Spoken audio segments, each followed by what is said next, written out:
তুরস্ক উপকূলে কৃষ্ণ সাগরে রাশিয়াগামী জাহাজে বিস্ফোরণের পর আগুনের ঘটনায় 4 বাংলাদেশি সহ সব নাবিককে উদ্ধার করেছে কোস্টগার্ড।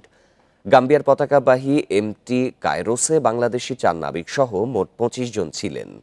বাংলাদেশি নাবিকরা হলেন আসগার হোসাইন, প্লাবন, হাবিব ও আল আমিন। নাবিক আসগার হোসাইন তুরস্ক থেকে ইন্ডিপেন্ডেন্ট টেলিভিশনকে জানান, শুক্রবার পণ্য নিতে রাশিয়া যাচ্ছিল এমটি কায়রোস।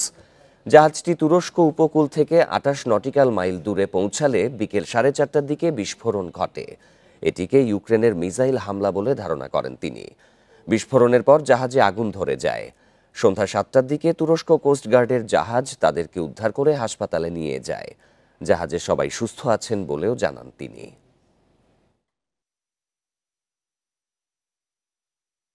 ইঞ্জিন রুম বরাবর ফায়ার করছে, তো ওইখানে ফুয়েল ট্যাঙ্ক আছে, ডিজেল অয়েল আছে, এই ট্যাঙ্কগুলো ব্লাস্ট হওয়া শুরু করছে একটার পর একটা। তো পানিতে সবগুলো তেল পড়ে গেছে, ওইখানে ফায়ার শুরু হয়েছে। আমরা আর লাইফ বোট নামাইতে পারিনি।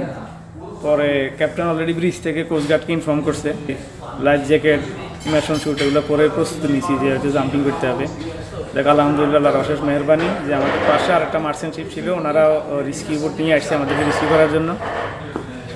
পরে এরই মধ্যে কোস্টগার্ডও আসছে।